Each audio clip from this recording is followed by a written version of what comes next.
Shalom, shalom, muy buenas tardes. Estamos nuevamente con nuestro programa Los Días del Mesías, Yimot HaMashiach, y son estos días que nos está tocando vivir, literalmente. Estos no son los días postreros, los días últimos, y es para mí un privilegio poder venir y compartir con ustedes algunos pensamientos de la hermosa palabra de nuestro Padre Celestial. En esta ocasión vamos a estar compartiendo una primera parte una introducción acerca de la festividad de Sukkot. Es la festividad que tradicionalmente se conoce como los tabernáculos, la fiesta de los tabernáculos, de las cabañas. Y en la segunda parte del programa vamos a ampliarlo un poco más a lo que es el capítulo 7 del libro de Juan, donde Yeshua se pone de pie y exclama a grande voz en el último y grande día de la festividad: el que cree en mí, como dice de la Escritura, de su interior correrán ríos de agua viva. Y para comenzar quiero leerle unos versículos que están en el libro de Levítico, en el capítulo 23, donde vienen las festividades. Levítico 23, en el verso 39 al 44, y dice la palabra del Señor de la siguiente manera. Dice: mas en el 15º día del mes séptimo, amén, el 15 del mes séptimo, cuando recolecten la cosecha de la tierra, celebrarán la festividad de Hashem por 7 días. El primero es un Shabbatón, es un día de reposo, y el día octavo es día también de descanso, es un Shabbatón. Y tomarán para ustedes en el día primero del fruto de un árbol de citrón, ramas de palmeras de dátiles, ramas de un árbol trenzado y sauce del arroyo, y se alegrarán delante de Hashem su Elohim durante 7 días. Durante 7 días, y la celebrarán como festividad de Hashem 7 días en el año. Es un decreto eterno para sus generaciones.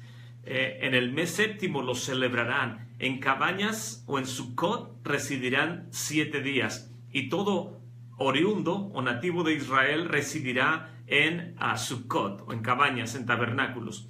Para que sepan sus generaciones que en cabañas los hice que moraran los hijos de Israel cuando los saqué de la tierra de Egipto. Yo soy Hashem su Elohim, Ani Hashem Elokehem. Proclamó Moshe las festividades designadas de Hashem a los hijos de Israel. Y en este versículo es donde el Señor nos está hablando, en todos estos versículos que le leí, acerca del mandamiento de cumplir con estas importantes festividades.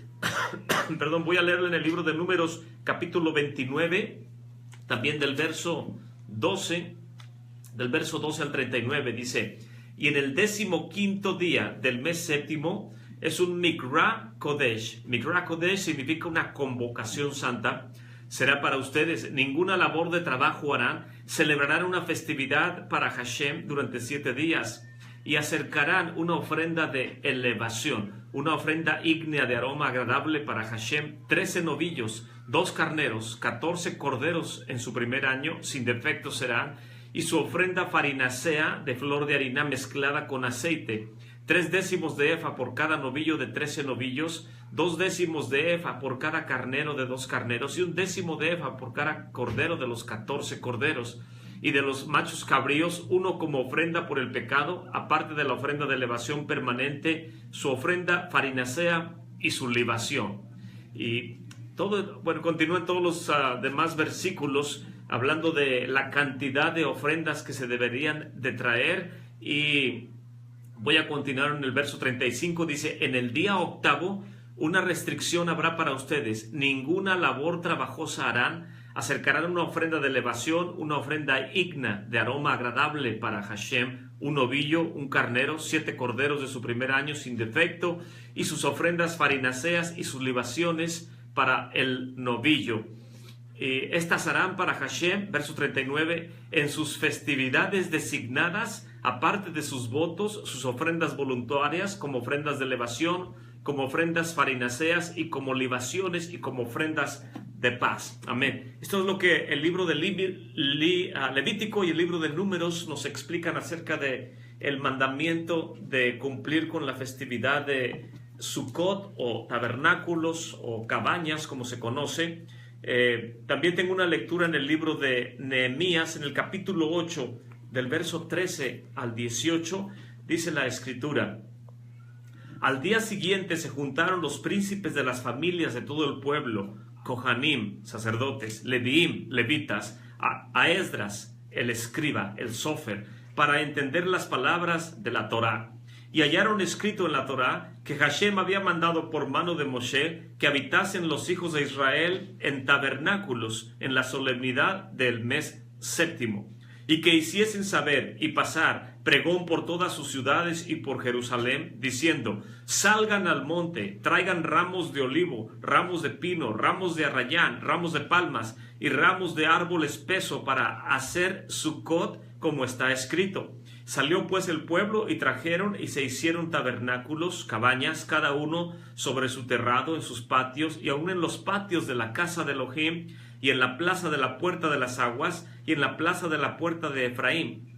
Y toda la congregación que volvió de la cautividad hicieron tabernáculos, y en tabernáculos habitaron, porque desde los días de Josué, hijo de Nun, hasta aquel día no habían hecho así los hijos de Israel, y hubo alegría muy grande. Y leyó Esdras en el libro de la ley de Elohim cada día, desde el primer día hasta el último, e hicieron la solemnidad por 7 días, y el octavo día la congregación también según el ritual. Amén. Aquí nos están narrando no solamente el mandamiento que dio nuestro Padre por boca de nuestro maestro Moisés en el libro de Levítico y en el libro de Números 29, sino también Nehemías, el escriba, el sofer, también nos está diciendo que encontraron el rollo y leyeron acerca de los mandamientos para esa temporada del año, y todos fueron, cortaron ramas, hicieron los tabernáculos, las sucas,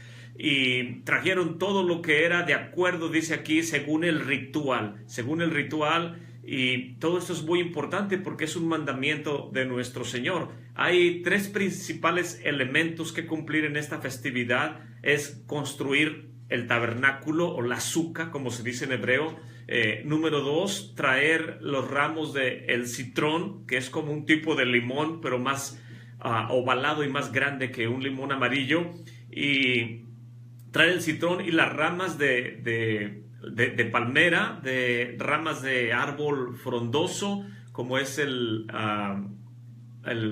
arrayán, y también ramas de sauce de los ríos. Y con esto se hace un tipo como un manojo que uno tiene que ahondar a los 4 puntos cardinales de la tierra, junto con los 2 puntos cardinales como es el cielo y la tierra. Total 6 puntos cardinales se ondea el Ula, y la Escritura no nos da los detalles del cumplimiento de estos mandamientos, pero en el Nuevo Testamento vamos a ver en unos minutos cómo nos narra acerca del cumplimiento de todas estas mandamientos o mitzvot que nuestro Padre nos da para que cumplamos. En todos los elementos principales, la suca, traer el Ula juntamente con el etrog, y número 3, se celebraba la ceremonia del derramamiento de las aguas,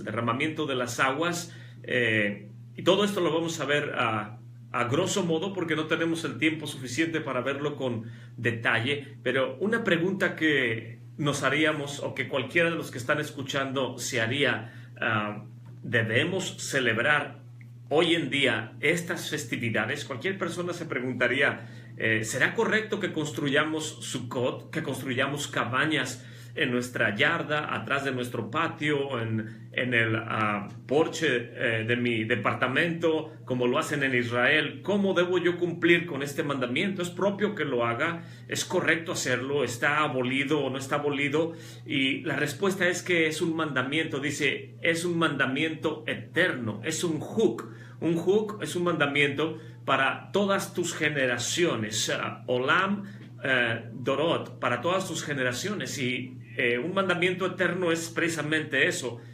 No tiene fin, tiene cumplimiento constante, se tiene que cumplir, y es lo que dice la Escritura: Hukot Olam Dorotem, le Dorotem, un mandamiento eterno para todas tus generaciones. Y para poder entender un poco acerca de si debemos cumplirlo o no podemos cumplirlo, tengo a bien compartir con ustedes unos pasajes que vienen en el libro de los Hechos, capítulo 21. Algunas personas compartían conmigo el otro día que celebramos el primer día de Sukkot, es durante 7 días, y el primer día precisamente fue al caer la tarde del día miércoles por la noche. Ya era el inicio del primer día de la fiesta de Sukkot o de tabernáculos, y estando a la mesa platicando con algunos hermanos en la fe acerca de que si estos acontecimientos ya no son para que los cumplamos o están vigentes, me vino a la mente el capítulo 21 del libro de los Hechos, donde a Pablo se le está dando instrucciones de parte de los demás discípulos, de los demás apóstoles o shliachim, de los enviados del Mesías, de sus enviados. Se le dan instrucciones de que él pueda venir y celebre en el santuario una serie de rituales que él tenía que cumplir porque había hecho un voto. Y en el libro de Hechos, capítulo 21, vamos a ver esta narrativa. A partir del verso 17, dice: y cuando llegamos a Jerusalén, los hermanos nos recibieron de buena voluntad. Y al día siguiente Pablo entró con nosotros delante de Jacob, y todos los ancianos se juntaron. La pregunta es, ¿quiénes son estos ancianos delante de los cuales se presentó Saulo de Tarso? Pues precisamente son todos los discípulos: Mateo, Marcos, Juan, Jacob, que es Santiago, el hermano del maestro de Yeshua, y Lucas. Todos los 12 estaban ahí juntamente, y entró Pablo con ellos, dice el verso 19, a los cuales, como los hubo saludado, contó por detalle lo que Elohim había hecho en medio de las naciones por medio de su ministerio. Y cuando ellos lo escucharon, glorificaron al Eterno y le dijeron: ya ves, hermano, cuántos millares de judíos hay que han creído, y todos son celosos de la Torah. Qué versículo tan contundente. Dice: ¿cuántos millares de judíos han creído? La pregunta es, ¿en quién han creído? Lógico que están hablando de la fe en el Mesías, en Yeshua. Y dice, ellos han creído que Yeshua es el enviado del Padre, y todos guardan la Torah. Y este versículo que viene en el capítulo 21, verso 20, parece que contradice toda la teología moderna hoy en día, porque mucha gente dice el antiguo pacto ya está abolido. Ya no debemos de enfocarnos en el Antiguo Testamento, porque ahora estamos no bajo la ley, ahora estamos bajo la gracia. Y la realidad, la verdad, es que siempre hemos estado bajo la gracia, y siempre hemos estado bajo los mandamientos que salieron de la boca del Eterno. De hecho, tanto la ley como la gracia, la Torah y la gracia, corren paralelas como las vías de un tren desde tiempos del Edén hasta nuestros días, y seguirán así hasta la manifestación del Mesías en la era mesiánica. Y eso es algo que la mente entrenada en esta teología, en esta doctrina de que ya no estamos bajo la ley, sino bajo la gracia, trata de incrustar en la mente de las personas. Pero la verdad, aquí la Escritura nos está diciendo, ya ves, hermano, cuántos millares de judíos han creído, y todos son celosos de la Torah, todos guardan la Torah. Quiere decir que creer en el Mesías no está peleado con cumplir los mandamientos que nos dio nuestro maestro Moisés desde el monte Sinaí. Van de la mano, van totalmente de la mano. Verso 21, mas fueron informados acerca de ti, que enseñas a que se aparte la gente de Moisés a todos los judíos que están en medio de las naciones, diciéndoles que no han de circuncidar a sus hijos ni caminar según la costumbre. Y si usted es estudioso de la Escritura, yo le insto a que en este verso 21, cuando dice de no andar según la costumbre, usted vea esa palabra costumbre en el interlineal griego y va a ver a qué se está refiriendo literalmente esa palabra costumbre. Se refiere a la halaká, al rango de aplicación de los mandamientos de la ley judía. Verso 22. ¿Qué hay pues? La multitud se reunirá de cierto, porque escucharán que has venido.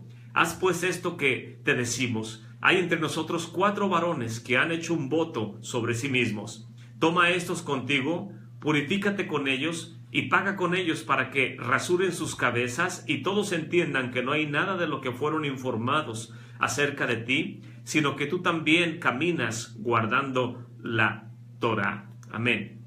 Y aquí este versículo es muy importante. La misma concordancia aquí de esta Biblia me está diciendo aquí en el verso 24, dice que rasuren sus cabezas, y me lleva al libro de Números en el capítulo 6, Y vamos a ver qué nos dice el libro de Números capítulo 6, por lo que nos está diciendo la Escritura.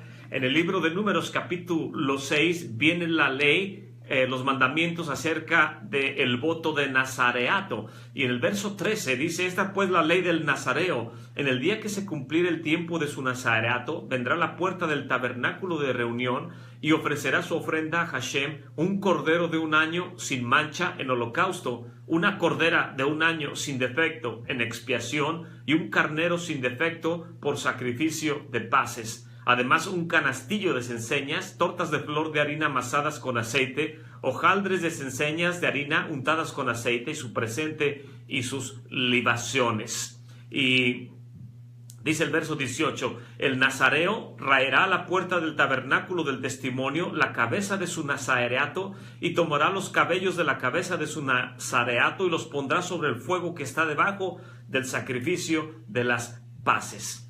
Y más puede leerlo usted con más detalle, pero lo que nos está diciendo el libro de Números capítulo 6, nos está diciendo que un cordero macho, una cordera de 1 año y un carnero sin defecto, 3 animales por cada individuo. Y si había 4 individuos juntamente con Pablo y con él, serían 5.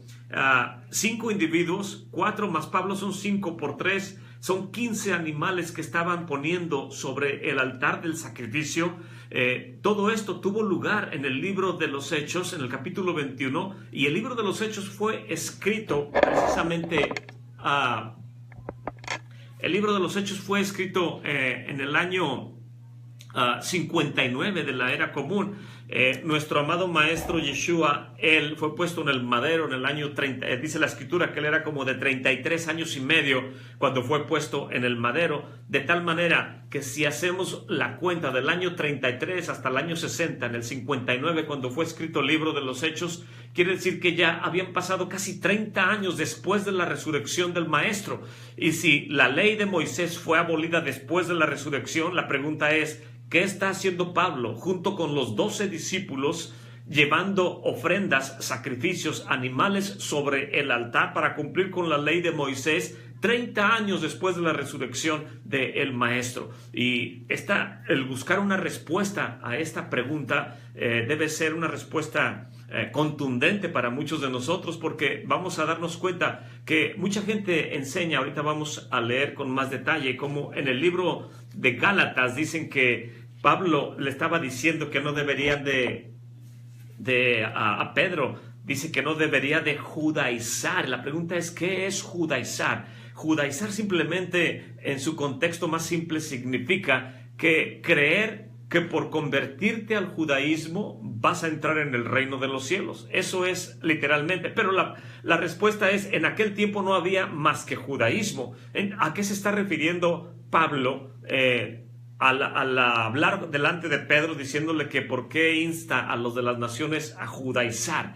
¿Qué es lo que se está entendiendo en ese contexto? Y el detalle es que el libro de Gálatas fue escrito 10 años antes del libro de los Hechos. Y si en el libro de Gálatas está aboliendo a la ley de Moisés, ¿qué está haciendo Pablo 10 años después? Y literalmente 30 años después de la resurrección, trayendo sacrificios y ofrendas de paz, haciendo voto nazareo sobre el altar del sacrificio en el templo, porque el templo fue destruido en el año 70. Y si estos acontecimientos del libro de los Hechos toman lugar en el año 59 y en el 60, quiere decir que todavía faltaban 10 años más para que el templo fuese destruido por el Imperio Romano. Y la respuesta es simple: si el templo estuviese hoy en día en funciones y no hubiera sido destruido, seguirían haciéndose ofrendas y sacrificios sobre el altar, sobre el mitzbeach, porque es un mandamiento eterno dado al pueblo de Israel. Y todos aquellos que tomamos un libro llamado Biblia y decimos tener fe en el Mesías de Israel y creer en el Elohim de Abraham, de Isaac y de Jacob, quiere decir que debemos ser obedientes a los mandamientos de la Escritura. Y la Escritura nos está diciendo que debemos en estas temporadas del año, en estos días, celebrar la festividad de Sukkot o de tabernáculos y habitar en el tabernáculo, hacer oraciones en el tabernáculo, traer ramas de árboles, de los arroyos, de las palmas, traer el fruto del árbol, el citrón, y hacer todo este ritual como lo hizo Esdras después que volvieron del cautiverio. Quiere decir que hoy en día estamos quedándonos cortos de cumplir con este tipo de mandamientos, porque en lugar de cumplir con estos mandamientos, la gente está cumpliendo con toda suerte de otro tipo de prácticas, no solamente en el aspecto religioso, sino en su vida cotidiana. Si la Escritura dice que durante 7 días nos regocijemos con grande alegría, con gozo, con arpas, con flautas, con danzas. Y ahorita vamos a ver lo que eso significa en el libro de Juan, capítulo 7, cómo se interpretaba en tiempos del Maestro, en tiempos del Mesías, en el siglo I, cómo es que nosotros debemos de entender estos pasajes y aplicarlos a nuestra vida literalmente para poder entender lo que nos manda el libro de, en este caso, el mandamiento de cumplir con la fiesta de tabernáculos, y cómo el ejemplo de Pablo y los demás discípulos en cuanto al cumplimiento de la ley de Moisés nunca fue abolido, sino sigue vigente hasta el día de hoy. Voy a leerle un versículo que viene en el libro de Gálatas capítulo 2, en el verso 11, a partir del verso 11 hasta el verso 14, dice la Escritura: sin embargo, viniendo Pedro a Antioquía, le resistí cara a cara, porque era de condenar. Voy a leer un poquito anterior a ese. Dice, en el capítulo 2 del libro de Gálatas, dice, verso 6: sin embargo, de aquellos que parecían ser algo, los cuales hayan sido en otro tiempo, no tengo que ver. Elohim no hace acepción de personas. A mí ciertamente los que parecían ser algo, nada me dieron. Antes, por el contrario, como vieron que las buenas nuevas de la incircuncisión me era encargado, como a Pedro se le fue encargado el de la circuncisión. Porque el que envió a Pedro para el apostolado de la circuncisión es el que también me envió a mí en medio de las naciones.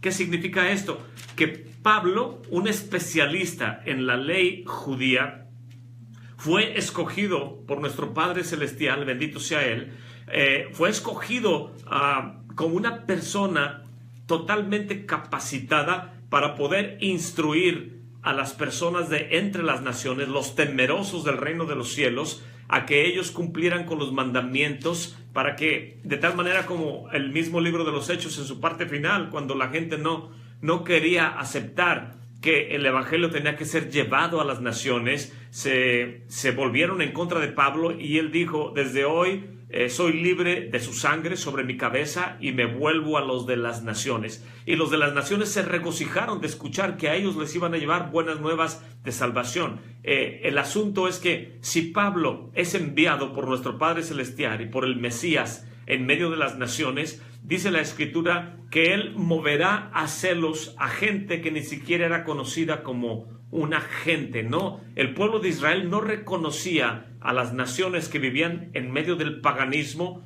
como gente que pudiera tener acceso, acercarse al Elohim de Israel, por causa de la abominable idolatría que las naciones practicaban. Y precisamente Pablo, un especialista en la ley judía, es quien es enviado a las naciones para instruir a los que estaban lejos de todos los mandamientos del Eterno, y ellos pudieran aprender a caminar en justicia. ¿A qué me refiero con estas simples palabras, aprender a caminar en justicia? Después de la resurrección, nuestro amado Maestro Yeshua les dijo: por lo tanto, toda autoridad me es dada en el cielo y en la tierra. Vayan a todas las naciones, enseñándoles todas las cosas que yo les he enseñado. Y la pregunta es, ¿qué es lo que se les va a enseñar a los que viven en idolatría y en paganismo? Se les va a enseñar cómo guardar los mandamientos de Moisés, la santa y bendita Torá, lo que salió de la boca de nuestro Padre Celestial y que nuestro maestro Moisés escribió en los 5 libros de la Torá, y que más tarde vinieron a testificar los profetas Isaías, Jeremías, Ezequiel, Daniel, Oseas, etcétera, etcétera, y que vino a enfatizar más tarde nuestro amado maestro. Dijo: no he venido a abrogar la Torá, sino a cumplirla, de tal manera que el fundamento del creyente no solamente es el Mesías, sino también la ley que nuestro Padre dio en el monte Sinaí. El libro de Juan dice: aquel verbo se hizo carne y habitó entre nosotros, y vimos su gloria, gloria como del unigénito del Padre, lleno de gracia y de verdad, de tal manera que este verbo se encarnó y de esa manera podemos nosotros entender la importancia de la ley de Moisés, la importancia de que el verbo encarnado viniese a explicarnos los mandamientos dados en el monte Sinaí y cómo todos aquellos que crean en su nombre serían llenos del Ruach HaKodesh, del viento de santidad, y podrían recibir de esa manera acceso al reino de los cielos por la fe en el Mesías. Y todo esto son versículos que son de suma importancia para que nosotros podamos tener un fundamento sólido, veraz, entendible acerca de las cartas de Saulo de Tarso, acerca de las palabras del maestro. Y en base a lo que es la fiesta de tabernáculos lo vamos a ver en unos momentos con un poquito más de detalle, y voy a hacer una pausa y vamos a continuar en unos momentos con el libro de Juan capítulo 7. Shalom. Shalom, shalom, estamos de regreso. Este es su programa Los Días de el Mesías. Estamos hablando acerca de la fiesta de Sukkot y de cómo en la escritura, el libro de los Hechos capítulo 21, tanto como el libro de Gálatas, nos explica de el apóstol Pablo, Saulo de Tarso, está cumpliendo con votos de, se le llama el mandamiento del voto nazareo, y él está trayendo al altar del sacrificio en el santo templo, en el Beit HaMikdash, en la santa ciudad de Jerusalén, está trayendo carneros, corderos, está trayendo ofrendas de harina, libaciones, y todo esto sucede 30 años después de la resurrección del Maestro de entre los muertos, después de la resurrección de Yeshua. Y la pregunta es, ¿cómo es que 30 años después de la resurrección los discípulos, los apóstoles, están de acuerdo en traer ofrendas y sacrificios al altar en el templo de Jerusalén? Y hoy en día se enseña que eso ya quedó abolido, es algo contradictorio. La pregunta, algunos dirían, ¿a qué hacemos caso? ¿A quién escuchamos? ¿Está abolido o está vigente? Y la escritura es muy contundente. El libro de Gálatas se escribió en el año 51, el libro de los Hechos en el año 59. Y si el libro de Gálatas está aboliendo la Torá en contra de cumplir con mandamientos de la ley judía, la pregunta es, 10 años después, en el libro de los Hechos, Pablo está trayendo ofrendas al santuario. ¿Cómo podemos explicar eso? La explicación es simple. La Torá, los 5 libros que nuestro maestro Moisés escribió, nunca fueron abolidos, siempre han estado vigentes, y los mandamientos dados a todo el pueblo tienen que cumplirse como nos lo manda, si es que somos creyentes en el Elohim de Abraham, de Yitzhak y de Jacob, y creemos en el Mesías amado, enviado de parte del Elohim de Israel.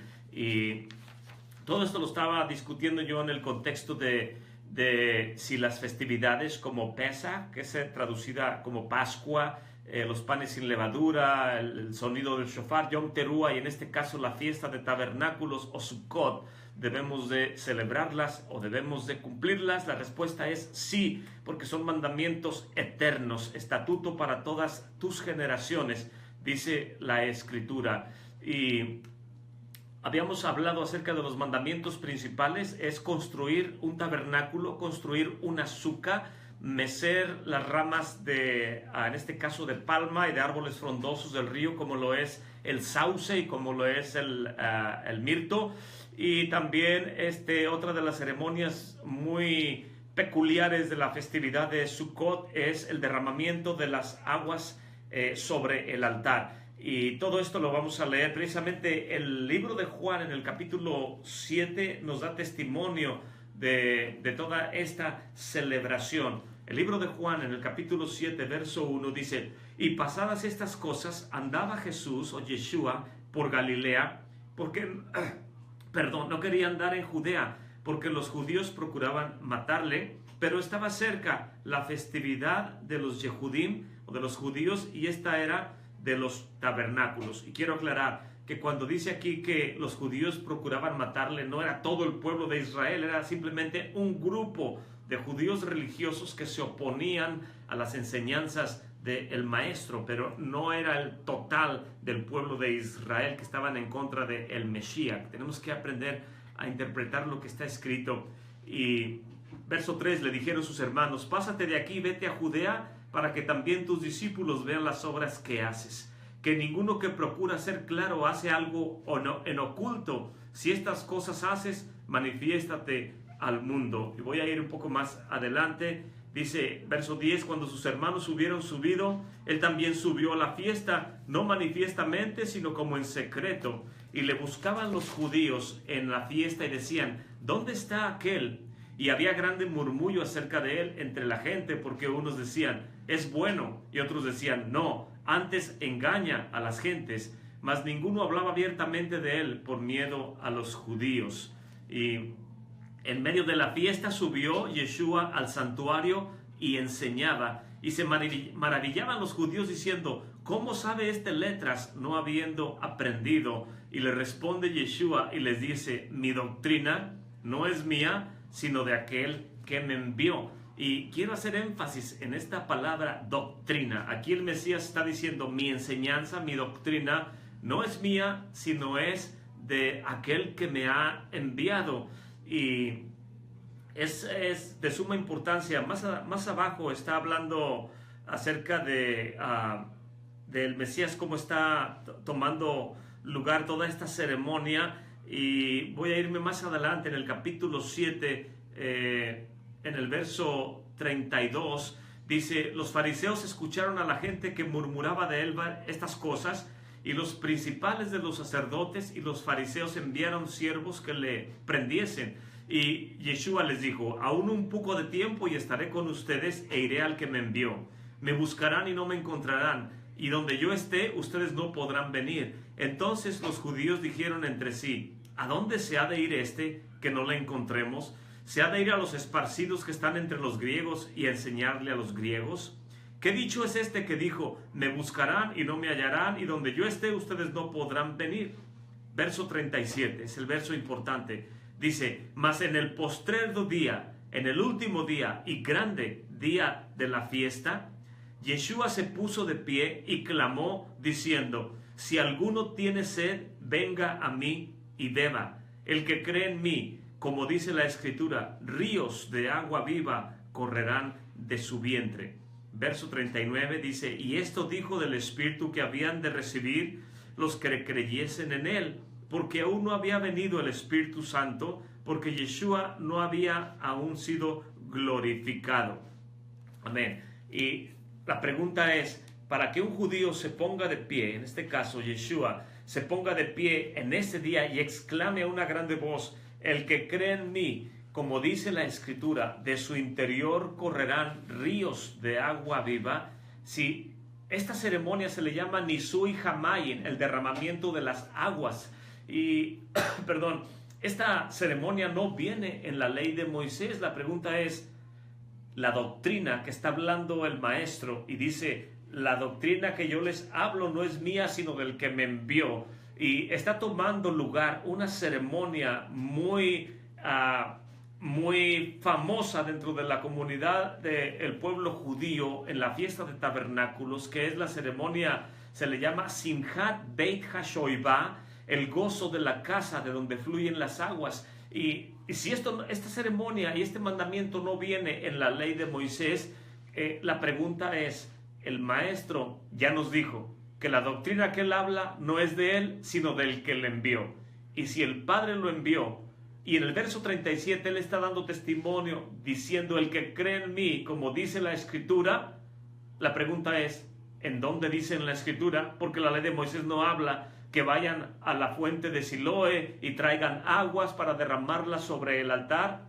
Si este mandamiento no viene en la Escritura, porque el maestro dice: el que cree en mí, como dice la Escritura. Y está hablando que la doctrina que está hablando él no es de él, sino del que le envió. En otras palabras, los decretos de los sabios de Israel son tenidos como ley, como Escritura, que viene directamente del Padre de los cielos. En otras palabras, los decretos rabinos del siglo I son ley para el Mesías, como lo eran también para algunas de las escuelas fariseicas de ese tiempo. Y yo sé que entender esto hoy en día es es como un golpe en la doctrina, en la cabeza de alguien que es fervorosamente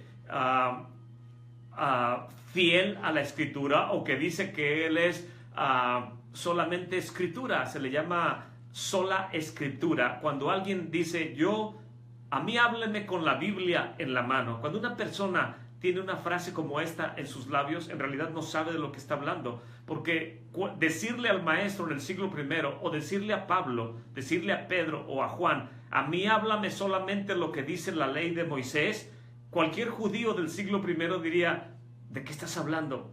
La ley de Moisés es imposible entenderla y aplicarla si no es a través de los decretos que se han dado por los sabios de Israel de padres a hijos durante generaciones, durante miles de años. El pueblo de Israel sabe cómo cumplir los mandamientos, porque a través de padres a hijos se han ido manifestando cómo cumplir los mandamientos. Ahora bien, la ley de Moisés se ha codificado y existen 613 mandamientos en la ley de Moisés. Algunos mandamientos se aplican a varones, algunos a mujeres, algunos a sacerdotes, algunos a soldados, y algunos aplican a no judíos como usted y como yo. La pregunta es, ¿cuáles de los 613 mandamientos nos explica la ley con detalle, o la escritura, cómo deben de cumplirse? La respuesta es ninguno. La ley, la escritura, los 5 libros de Moisés no nos explican cómo cumplir ninguno de los 613 mandamientos, pero los decretos de los sabios de Israel nos explican con detalle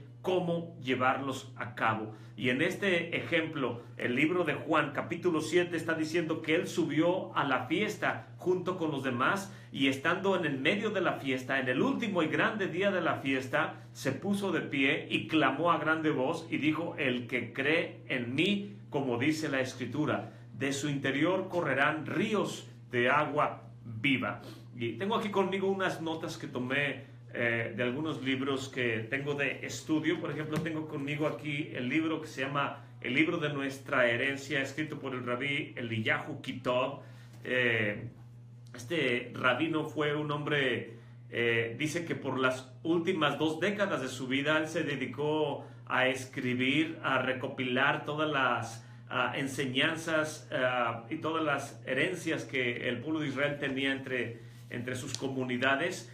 Y también tengo aquí conmigo la Gemara, que es precisamente el tratado Moed, y habla acerca de la fiesta de los tabernáculos. Pero en estos libros nos narran con detalle cómo era la ceremonia del Simchat Beit HaShoivá, que significa el gozo de la casa donde fluyen las aguas. Y dicen los sabios de Israel que cualquier persona que estaba en la ciudad de Jerusalén en este tiempo, en la fiesta de tabernáculos o de Sukkot, y era testigo ocular de lo que sucedía en ese lugar, si una persona no era testigo en esta festividad con sus propios ojos, dice que si alguien no subía, nunca podría conocer en su vida lo que es el verdadero gozo de la salvación. Y los historiadores nos narran que las aguas que se derramarían sobre el altar, el Mizbeach, se extraían de la fuente de Shiloah, que significa el enviado, y está ubicado, este arroyo de Siloé está en la ciudad de David, al sur de la santa ciudad de Jerusalén, del santuario,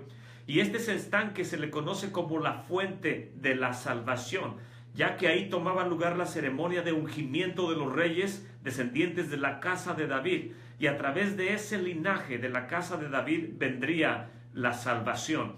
La ceremonia del derramamiento de las aguas involucraba grande gozo, grande alegría, danzas, cantos. Literalmente el alma y el espíritu de todo creyente experimentaba el gozo de la salvación cuando se participaba en esta ceremonia de ir a extraer aguas del arroyo de Siloé, del estanque de Siloé, traerlas con cantos, con panderos, con flautas, con arpas, en una ceremonia muy hermosa, ascendiendo desde abajo de la ciudad de David hasta al monte del templo del Beit HaMikdash, y ahí le entregaban estas aguas a los Kohanim, a los sacerdotes, y ellos la traían sobre el altar, y ahí tenían que vertirla en el altar, donde había unos orificios que esta agua juntamente con el vino se derramaban sobre el altar del sacrificio, y toda esta algarabía que se hacía en la fiesta de Sukkot estaba tomando lugar. El libro de Isaías, voy a leerle un pasaje que viene en el libro de Isaías, en el capítulo 12, en el verso 3, acerca de la fiesta de Sukkot. Dice el verso 2: He aquí que Elohim es mi salvación, me aseguraré y no temeré, porque mi fortaleza y mi canción es Yah, Hashem, el cual ha sido salvación para mí. El verso 3 dice: sacarán agua con gozo de las fuentes de la salvación, y dirán en aquel día: canten a Hashem, aclamen su nombre, hagan célebres en los pueblos sus obras, recuerden que su nombre es engrandecido. Canten salmos a Hashem, porque ha hecho cosas magníficas. Sea sabido esto por toda la tierra. Regocíjate y canta, oh moradora de Sión, porque grande, Gadol, es en medio de ti el Kadosh, el santo de Israel. Y cuando todos sacaban las aguas del arroyo de Siloé, cantaban esta porción del libro de Isaías: Shaktam Mayim Beisasenu Be Yeshua, con gozo sacaremos aguas de las fuentes de la salvación. Y cuando toda esta ceremonia de Nisui Hamayim, el derramamiento de las aguas, está tomando lugar, es precisamente cuando el maestro se pone de pie y clama a grande voz. Lo voy a volver a leer. Dice el libro de Juan, capítulo 7, verso 37: en el último y grande día de la festividad, Yeshua se pone de pie y clamó diciendo: si alguno tiene sed, venga a mí y beba. El que cree en mí, como dice la Escritura, ríos de agua viva correrán de su vientre. Y esto dijo del Espíritu que había de venir.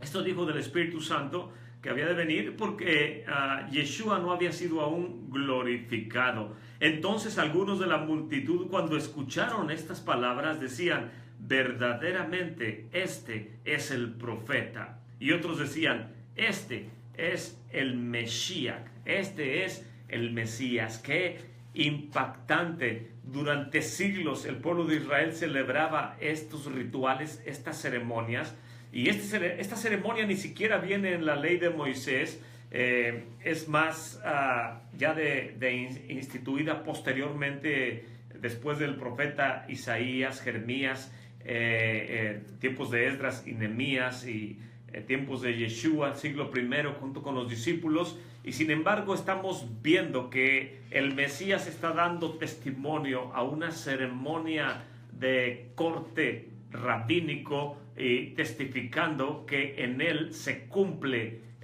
la venida del Espíritu Santo. Si lo tradujéramos en otras palabras, podríamos interpretar lo que acabamos de leer. Podríamos interpretarlo que si la Torá no habla de esto, ¿a qué se refiere? Que Yeshua está respaldando la autoridad rabínica del siglo I, y nos está enseñando que la ceremonia de Nisui Hamayim, el derramamiento de las aguas, que no está en la Torá, nos está decretando que al leer Isaías 12:3, el Salmo 35:19, el Salmo 69:4, todo esto está hablando de cómo se estableció que cuando viniese el Mesías, las personas que creyeran en él serían partícipes del reino de los cielos. En otras palabras, los decretos rabínicos en lo que concierne a las ceremonias del derramamiento de las aguas sobre el altar del sacrificio, nos está enseñando que los rabinos, los sabios de Israel, desde antes de tiempos del maestro, desde antes de tiempos de Yeshua y los discípulos,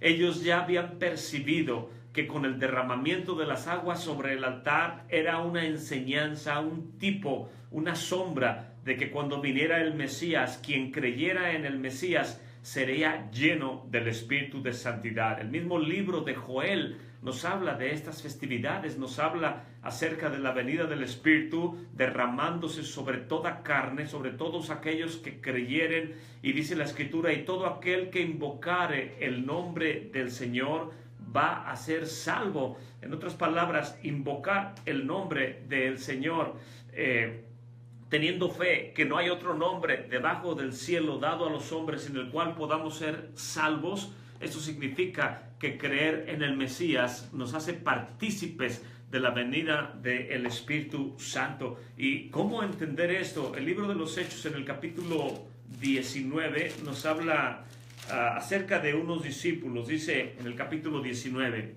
aconteció que entre tanto que Apolos estaba en Corinto, Pablo, pasado a las regiones superiores, vino a Éfeso y encontró a ciertos discípulos. Y esta palabra discípulos es importante porque no eran incrédulos, no eran paganos, eran gente que creía en el Mesías, gente que tenía fe en el Elohim de Israel. Verso 2, y les dice: recibieron el Espíritu Santo después que creyeron.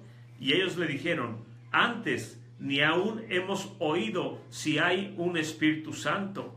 Y la pregunta es, todo el mundo sabe del Espíritu Santo, todo el pueblo de Israel sabe. Acabamos de leer lo que dicen los sabios de Israel y todo cómo fue instituida esta ceremonia que ni siquiera viene en la ley de Moisés, y que el Mesías está dando testimonio de los dichos de los sabios de Israel cumpliéndose en él, que quien crea en el Mesías, de su interior correrán ríos de agua viva. Y aquí está diciendo, ni siquiera hemos sabido. En otras palabras, no es que no sabían, es que no entendían cómo iba a ser derramado sobre todos los que creyeran en el Mesías. Es lo que está interpretando la expresión del verso 2. Verso 3, y entonces les dijo: ¿en qué pues han sido sumergidos o bautizados? Dice esta traducción. Y ellos respondieron: nada más hemos entendido hasta la purificación de Juan, el bautismo de Juan. Y le responde Pablo: Juan purificó con el bautismo de arrepentimiento, diciendo al pueblo que creyesen en el que había de venir después de él, esto es a saber, en Yeshua, el Mesías. Y cuando ellos hubieron escuchado esto, fueron sumergidos en el nombre del Señor Yeshua, y habiéndoles impuesto Pablo las manos, vino sobre ellos el Espíritu de santidad, y hablaban lenguas y profetizaban. Y eran todos como unos 12.